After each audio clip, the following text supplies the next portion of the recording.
Hola a todos, espero que estén muy bien. Mi nombre es Matías Silva y yo les voy a mostrar, a hacer la ayudantía de planificación financiera. Entonces, este es el enunciado. Usted ha sido contratado por la empresa El Endeudado Feliz para planificar la situación financiera de la firma a largo plazo. Actualmente, usted estima que la empresa debería crecer a una tasa igual a aquella que se puede lograr sin ningún financiamiento externo, de cualquier clase, dado que anteriormente la compañía emitió bonos al mercado, por lo que debe cumplir las cláusulas contraídas con los tenedores de deuda, o también conocido como los covenants. Al momento de ser contratado, los ejecutivos le entregaron el resumen de la emisión de bono que se presenta a continuación. Aquí nos entregan la tabla del bono. Es un bono bullet a 10 años por 8.000 millones de pesos, pagas semestrales, la tasa de cupón es del 3,5 anual efectiva, vence el 2022, el 1 de febrero, y tiene un valor de carátula de 1,6 millones de pesos. Son 5.000 cortes, ¿sí? Entonces, lo que nos interesa así de acá son los covenants, los principales recuerdos que hay que tener a la hora de empezar a planificar financieramente todo. Entonces, el primero es que la deuda financiera sobre el EBITDA no puede ser superior a 5 veces. Segundo, que la cobertura neta de intereses no puede ser inferior a 6,5 veces. Tercero, que mantener una política de dividendos del 45% o menos. Cuarto, pasivos totales sobre patrimonio no superior al 50%. Y quinto, una razón divina no mayor al 1,1%. Y abajito está lo que significan algunas de las cosas. Cobertura neta de intereses es utilidad neta sobre intereses. Y la razón divina son los dividendos sobre la depreciación acumulada. Después nos entregan el balance del 2014. Ahí podemos ver los activos, los no corrientes, pasivos, patrimonio. Y todo calza. Después nos dan el estado de resultados del 2014. Y podemos ver los ingresos por venta, los costos, el margen, los CAF, depreciación, la utilidad operacional, los gastos por intereses, impuestos, utilidad neta. Y la otra cosa que nos interesa, dividendos pagados y utilidades retenidas del periodo, ¿sí? Si se dan cuenta en la suma de la utilidad neta entre dividendos y utilidades retenidas. Entonces, las preguntas. Nos piden primer paso A. ¿Cuántos son las NOF contables actualmente? Después, la B. Calcule los ratios utilizados como covenants a partir de los estados financieros de 2014. ¿Qué opina sobre el cumplimiento de las cláusulas financieras? ¿Deberían los tenedores de deuda estar preocupados? Después la C. ¿Le parecen lógicos los ratios utilizados como covenants que intentan proteger a los tenedores de bono? ¿Por qué? Refiere a cada uno de ellos. Y luego la D. Después de un tiempo usted concluye que no todas las cuentas del balance general, estado de situación financiera, crecen a la misma tasa. De hecho, usted proyecta los siguientes niveles de eficiencia y liquidez operativa. La caja va a crecer al 10% del ingreso por ventas. Los días de cobranza va a ser de 45 días, la rotación de inventarios de 6 veces y los días de pago de 75 días. Entonces, considerando la convención de 360 días por año, un crecimiento en los ingresos por ventas del 10% anual y que ni la depreciación ni los intereses dependen de las ventas. Hay que estimar las necesidades externas de financiamiento. ¿Cuánto de esto se debería financiar por deuda y cuánto por patrimonio para cumplir con la cláusula 4 del contrato de deuda? Y eso es todo lo que nos pide. Entonces, vamos a ir desarrollando cada uno de estos puntos paso por paso en un Excel. Entonces, para calcular las NOF contables actuales. Primero acordémonos que las NOF es activos circulantes menos pasivos circulantes. Eso vendría a ser lo mismo que activos corrientes y pasivos corrientes. Entonces, acá lo tenemos listo. El balance viene armado, tiene el total de corrientes, de activos corrientes y el total de pasivos corrientes. Por lo tanto, hay que simplemente hacer la ecuación de activos menos pasivos. Y eso nos da un total de menos 100. Y esa es la respuesta. Ahora, ¿qué es lo que nos está diciendo esto? Este menos 100 significa que estamos cubriendo todo lo que necesitamos para operar. Nuestros pasivos están cubriendo nuestra operación de activos. De hecho, podríamos incluso aumentar nuestras cuentas por cobrar, es decir, otorgar más crédito por un total del monto de la diferencia, porque podemos, nos están cubriendo nuestros pasivos. Así que esa es la respuesta de la pregunta A. Y es tan simple como eso. Activos corrientes menos pasivos corrientes. Si es que acá no les hubiesen dado el total de activos corrientes, hubiesen tenido que buscarlos. Recuerden que los activos corrientes son todo lo que se va a liquidar en por lo menos un año para una empresa. Ese es más o menos una buena forma de tomarlo. Entonces los terrenos, las máquinas, no se van a vender de aquí a un año. El inventario sí, las cuentas por cobrar y el efectivo equivalente. Y lo mismo en los pasivos. Pero más que nada son los pasivos generados por operar, ¿sí? En un año.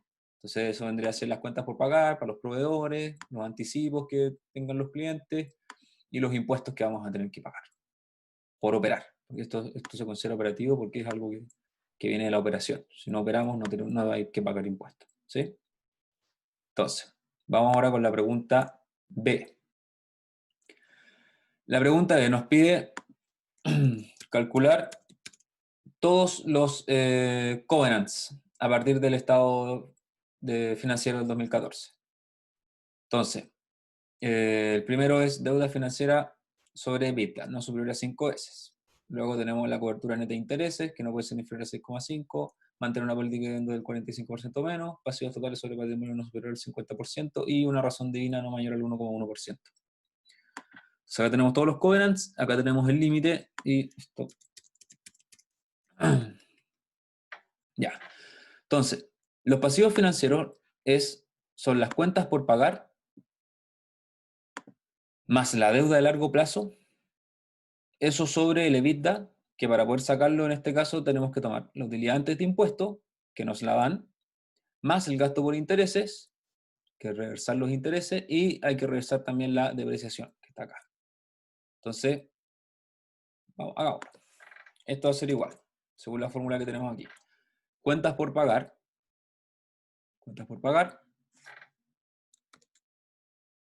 más la deuda de largo plazo, deuda financiera,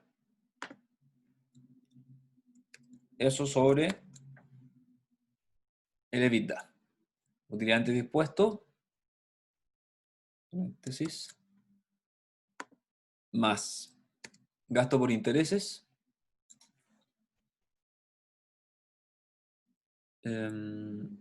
acá, más la depreciación. Y eso nos da, todo como número, 5,25. Por lo tanto, el covenant era no superior a 5 veces, así que este no se está cumpliendo. Después, la cobertura neta de intereses es utilidad neta sobre gasto por intereses. Se calcula. Entonces, la utilidad neta sobre gasto por intereses. 280.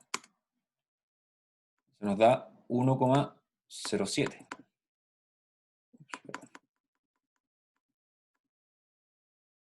Por lo tanto, es inferior a 6,5, tampoco está cumpliendo. La política de dividendos. Dividendos pagados sobre la utilidad neta. Dividendos pagados, 120, sobre la utilidad neta. Se nos da un 40%. ¿Y qué nos pide el covenant? Mantenerla por debajo del 45. Por lo tanto, se cumple. Luego, pasivos totales sobre patrimonio. Pasivos totales es el total de pasivos circulantes, más el total de pasivos de largo plazo, todo eso sobre el patrimonio. Entonces, total de pasivos sobre el total del patrimonio, 53%. Y el covenant nos pide que no puede ser superior al 50%, por lo tanto, no se está cumpliendo. Y por último, dividendos sobre depreciación, la razón divina. Dividendos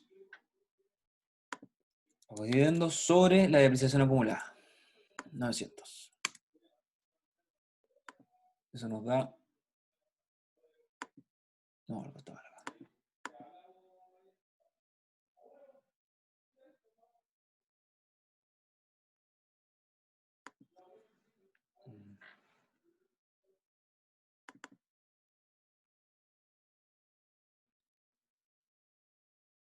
Ah, sí, perdón. Sobre la depreciación acumulada. Ahí sí. Y la depreciación acumulada está en negativo ahí, por lo tanto hay que ponerle un menos acá. Y eso nos da 1,2%. Y el covenant nos pide que no sea mayor a 1,1. Entonces, tampoco se cumple. Entonces, ¿qué nos está diciendo esto? Si nosotros fuésemos los que tenemos el bono que salía en el enunciado. Los covenants, para los que no se acuerdan, o para los que no entienden mucho, son las cláusulas que pone el emisor, quien compra un bono, que las pone el emisor o se ponen de acuerdo, para que la tasa de interés sea más barata. Entonces, cuando yo emito un bono, hay cierto riesgo asociado al pago de ese bono. Entonces, quien va a comprar el bono, para que no me cobre tan caro por el bono, yo le ofrezco ciertas garantías. Y eso permite que yo reduzca la tasa de interés que voy a tener que pagar. Y el tenedor del bono va a querer que se cumplan, porque si no se están cumpliendo significa que hay un riesgo de no pago o hay algo que puede estar peligrando con respecto al bono, podría entrar en insolvencia financiera, etc. Entonces, a mí me preocupan estos covenants. Y el tenedor del bono debería estar preocupado porque de los 5, solamente se está cumpliendo uno. Así que es importante tener ojo con eso. ¿Ya? Luego, ¿le parecen lógicos los ratios que son utilizados como covenants, que intentan proteger al tenedor del bono? ¿Por qué? Refieres a cada uno de ellos. Entonces, aquí nosotros tenemos que ponernos a pensar si es que estos efectivamente son buenos ratios. Y hay algunos que sí y hay otros que no. Entonces, por ejemplo, el de cobertura neta de intereses, que sabemos que es utilidad neta sobre gastos por intereses, no es tan bueno porque la utilidad neta ya considera el pago de intereses una vez. Como podemos ver en el estado de resultados, la utilidad neta viene descontado del costo de intereses, que está acá, de 2,80. Ya le quitamos eso, porque viene de la utilidad antes de impuestos. La utilidad antes de impuestos ya le quité el gasto por intereses. Entonces, si yo estoy tomando la utilidad neta y estoy partiéndola por intereses, estoy considerando el interés 2 veces. Por lo tanto, esta no sería una buena medida.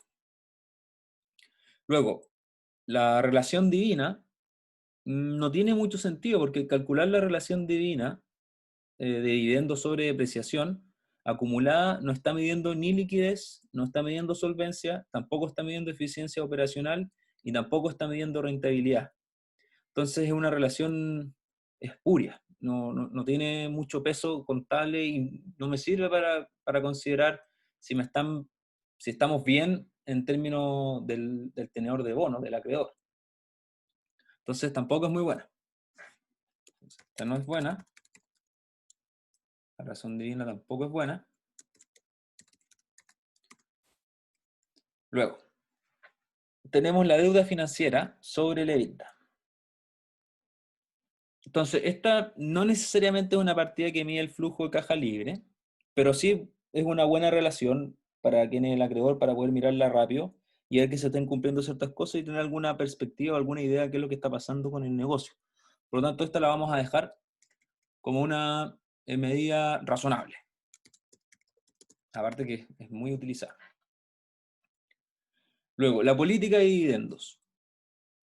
Con la relación a la política de dividendos, 45%, o sea, es bien alta, podría ser menor a 45%. De hecho, en Chile se plantea que el máximo, o sea, el mínimo en Chile a pagar es el 30%, por lo tanto, si nos interesa que nos paguen, recuerden que el pago de dividendo llega a los accionistas, entonces, si yo soy el acreedor, me quiero asegurar quizás de que los accionistas no recorten tanto porque a mí no me están pagando. O sea, yo vengo primero, el acreedor siempre viene primero en el pago. Así que podría ser menos de 45%, pero pareciera ser razonable. Y finalmente, pasivos totales sobre patrimonio. Está considerando todos los pasivos en vez de la deuda financiera. Entonces, quizás no es tan lógico que se consideren todos los pasivos. Por lo tanto, aquí podríamos poner que no es buena. pero que, o que debería considerar solo los pasivos financieros. Porque eso es lo que le interesa al acreedor, los pasivos financieros, su capacidad de pago. Luego, para la pregunta D, nos dice, después de un tiempo, nosotros concluimos que no todas las cuentas del balance se van a mover a la misma tasa y proyectamos lo siguiente, que la caja va a ser igual a un 10% de los ingresos, que los días de cobranza van a ser de 45 días, que la retención de inventario es de 6 veces y que el día de pago es de 75 días. Entonces, considerando una convención de 360 días por año y un crecimiento de los ingresos por ventas al 10% anual, y que ni la depreciación ni los intereses dependen de las ventas, hay que estimar las necesidades externas de financiamiento. ¿Cuánto de esto debería ser deuda y cuánto patrimonio para cumplir al menos con la cláusula 4 del contrato de deuda? Entonces, primero hagamos el estado del 2015 pro forma. Entonces, nos dice que el ingreso por venta va a aumentar un 10%. Esa es la proyección. Entonces, eso va a ser igual a anterior por 1,1. Luego, los costos de explotación, como no me dicen nada antes, y en el enunciado al principio se decía que se iba a crecer a la misma tasa que el ingreso por venta, va a ser igual a el anterior por 1,1. Ahora, en una prueba, si ustedes no les dicen nada y que solamente les dicen que el ingreso por venta va a aumentar 600, o sea, un 10%, y acá no aparece nada con respecto al costo de explotación, o si se mantiene constante, etcétera, está bien asumir que va a aumentar en la misma tasa que aumentan las ventas. Lo mismo con las otras partidas como los GAF, ¿sí? También pueden asumir lo mismo, que crecen en la misma relación que crece las ventas. Entonces, el margen de explotación, ingresos por venta menos el costo, es de 1903. Luego, como les dije antes, los GAF van a crecer en la misma relación que crecen las ventas, un 10%. Luego, la depreciación. Acá nos dice que la depreciación y los intereses dependen de las ventas, por lo tanto la depreciación se va a mantener, tampoco una inversión en activos, se mantiene igual, 900. Luego, la utilidad operacional va a ser igual al margen de explotación, menos los GAF, menos la depreciación. Luego, el gasto por intereses. El gasto por intereses viene dado por el bono, no un aumento de bono, no un aumento por ese lado, entonces seguimos pagando 280. Por lo tanto, la utilidad antes de impuesto viene dada de la utilidad operacional menos los gastos por interés, 558. Luego el impuesto es de un 25%, por lo tanto, 25% por el anterior es de 140 y eso nos da una utilidad neta de una utilidad antes de impuesto menos los impuestos de 419. Ahora, vamos a suponer que se van a mantener el pago de dividendos a la misma tasa y la utilidad retenida a la misma tasa que el periodo pasado. Entonces, para calcular eso, esto es igual a lo que yo pagué en dividendos sobre la utilidad neta, 40%, y esta será igual a 1 menos 40% o la utilidad del periodo sobre la utilidad neta, 60%. Entonces vamos a mantener para el 2015 la misma relación. Vamos a pagar el 40% del total de la utilidad neta en dividendos y vamos a retener un 60% de eso. Y ahí está. Luego tenemos que pasar al balance pro forma. Entonces acá tenemos las partidas del 2014, todo con sus valores, y ahora vamos a ir construyendo uno por uno estas partidas para el 2015. Entonces, nos dicen en el enunciado que tenemos estas cuatro cosas, que la caja va a ser igual al 10% de los ingresos por venta. Entonces aquí, efectivo y equivalentes, que vendría a ser la caja, va a ser igual al 10% de los ingresos por venta. O sea, 10% por el ingreso por venta en 2015. 256. Luego, de las cuentas por cobrar, nos dice que los días de cobranza van a ser de 45 días. Y eso lo tenemos que utilizar en base a 360. Por tanto,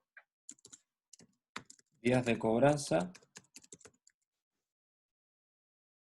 Los días de cobranza se calculan como las ventas dividido en 360, porque estamos usando la base de 360, por el número de días que son de cobranza. O sea, si vamos a sacar la partida de cuentas por cobrar. Número de días. Entonces, nos dijeron que era 45. Por lo tanto, este número acá, las cuentas por cobrar, va a ser igual a las ventas dividido en 360. En el fondo estamos sacando como un estimado de ventas diarias por 45. Y viene a ser 320. Luego, los inventarios. Para los inventarios tenemos que usar la rotación de inventario. Nos dice que la rotación de inventario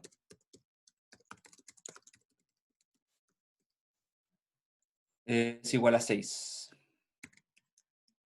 Entonces, la rotación de inventario vendría a ser los costos de venta partido por inventarios.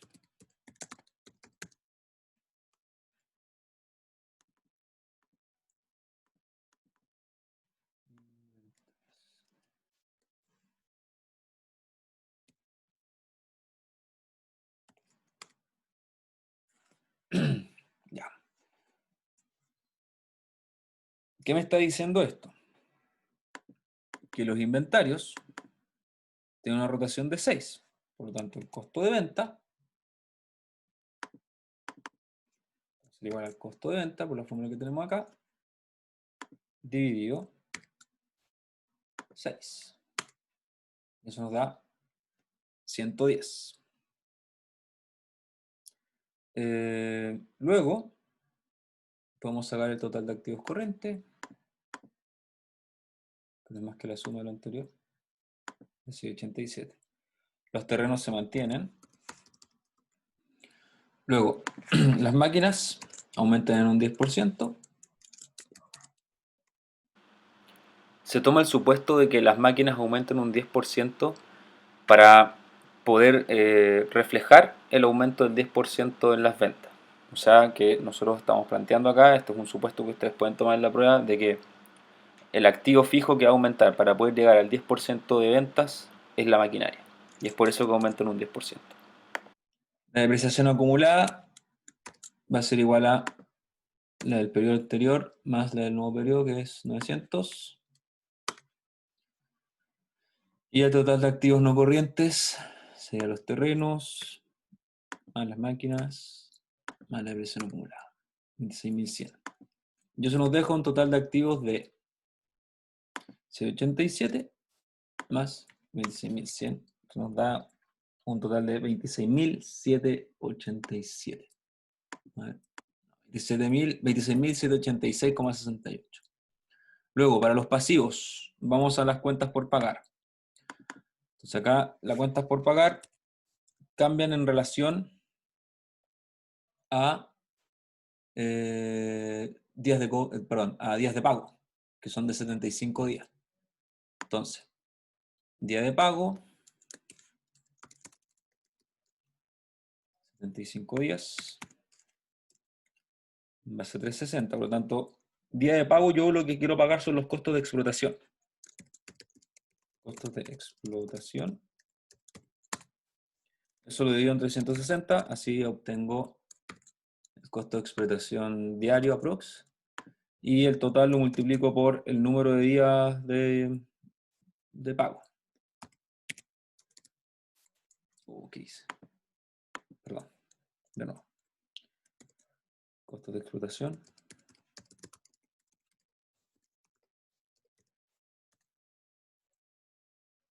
Dividido en 360 por los números de día de pago. Sí. Entonces, esto es 75. Hagamos acá. Eso va en cuentas por pagar. Cuentas por pagar va a ser igual a los costos de explotación dividido entre 60 multiplicado por 75. Eso nos da 138. Luego, el anticipo de clientes va a crecer a la misma tasa que crece todo lo demás. 1,1. Me faltó. Luego, los impuestos por pagar. Perdón, estos no son.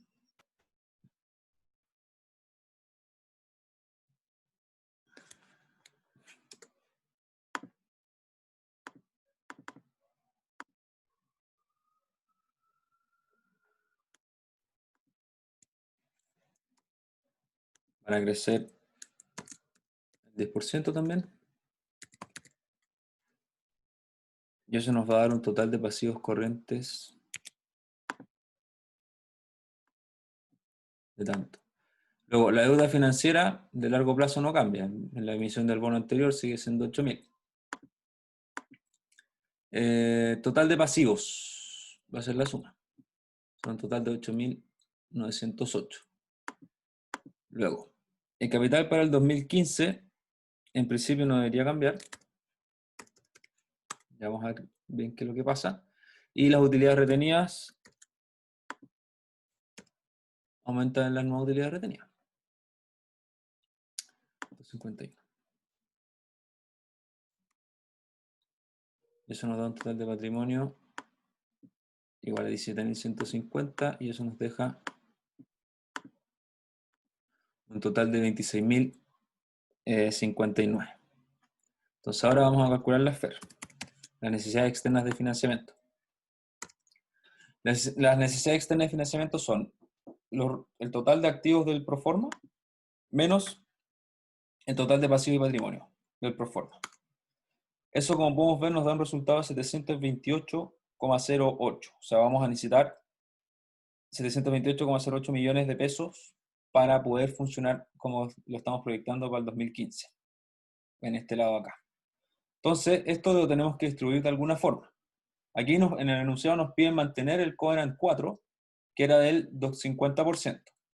Entonces, si lo calculamos para este año, para el 2015, el covenant 4 era pasivos totales sobre patrimonio, no superior al 50%. Entonces, pasivos totales sobre patrimonio nos da una relación del 52% y nosotros queremos llegar al 50%. Entonces, ¿cómo podemos resolver esto? Ahora, aquí nosotros lo podemos plantear como una ecuación, porque nosotros sabemos que el total de pasivos más los 728,08 por una determinada proporción que le vamos a poner X sobre el total del patrimonio más los mismos 728,08 por 1 menos X tiene que ser igual a 50%. Eso es lo que nos está pidiendo este covenant. ¿Por qué? Porque el total de pasivos, a ver, le estoy sumando 728,08 por las necesidades externas de financiamiento, que yo sé que son 728,08, pero hay un porcentaje de eso que yo voy a financiar con pasivo, por eso que ese porcentaje va a ser la X, y hay otro porcentaje de eso que voy a financiar con patrimonio, con capital, que eso es este 1 menos X, porque es la diferencia de lo que voy a meter acá a pasivo, va a ser lo que voy a tener que meter en patrimonio. Entonces esa es la fórmula que nosotros queremos resolver y ese es el X que nosotros queremos encontrar para que sea igual a 50%. Entonces acá ustedes lo pueden hacer resolviéndolo manualmente o si lo quieren hacer en Excel lo pueden usar con Solver. Solver es una función del Excel muy parecida a función objetivo también, pero un poquito más sofisticada, que lo pueden encontrar si ustedes se van a datos, les debería aparecer acá. Si no les aparece acá, se van a herramientas, perdón, a datos, y no, ¿dónde era? siguen datos, creo que.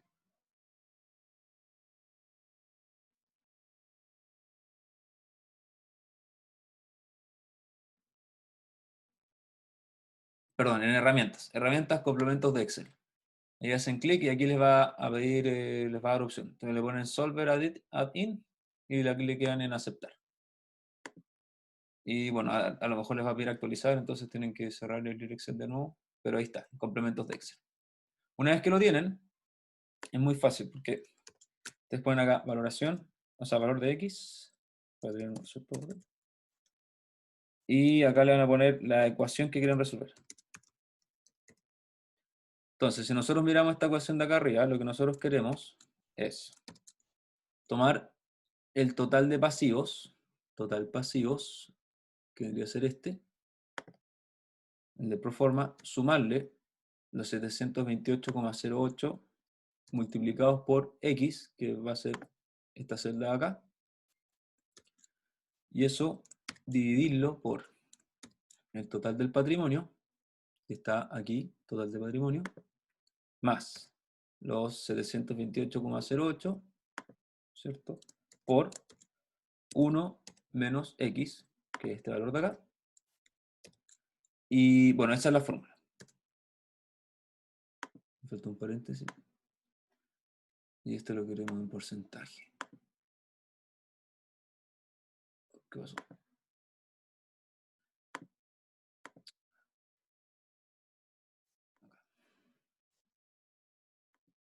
Bueno, eso ahora nos está dando un 49,82%. Y nosotros queremos, lo vamos a forzar que sea igual al 50%, ¿sí? Entonces, nos vamos a Solver, datos, Solver, y se les va a abrir una ventanita como esta. Entonces acá, ustedes establecen el objetivo. El objetivo es la ecuación, que viene a ser este. Ese es nuestro objetivo. Nosotros queremos que esa función tenga un valor de 0,5. Y queremos cambiar la variable X, que es la que está acá. Bueno, aquí ustedes le pueden pedir que agreguen ciertas restricciones. Por eso digo que es un poquito más sofisticada que la función objetivo, pero yo siempre prefiero usar Solver. Le ponen GRG non lineal y le hacen clic en resolver. Esperan que cargue. Y les va a tirar una ventanita como esta.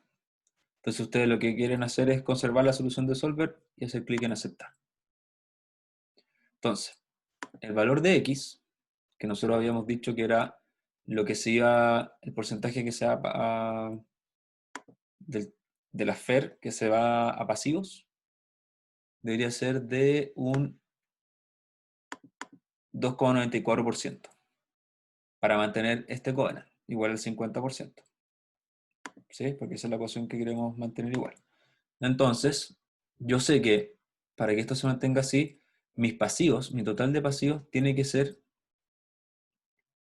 igual a 8.908, que es el total de pasivos, más 2,94% por la FER. Y eso me va a dar un total de pasivos de 8.928,89. Y el total de patrimonio tiene que ser igual al total de patrimonio del proforma más la FER por 1 menos el 2,94%. Se va a quedar en 17.857,78. Y eso, si lo sumamos, nos da 26.786, que es el resultado que vamos a necesitar del balance. Con eso queda listo. Por lo tanto, haciendo un resumen de lo que nos pedían, ¿cuánto de esto debería ser deuda y cuánto patrimonio? Bueno, el 2,94% de este dinero debería ser deuda, o sea, a deuda se va el equivalente a 2,94 por el total, o sea, 21,39 pesos, y a patrimonio En verdad, patrimonio se va a capital. Capital, deberíamos tirar ese número por 1 menos el 2,94%. Son pesos. Por lo tanto, son 706,68 pesos los que se van a capital y el resto a deuda. ¿Sí? Bueno, eso es todo lo de la ayantía de planificación financiera. Espero que no les haya quedado ninguna duda y les haya quedado todo claro.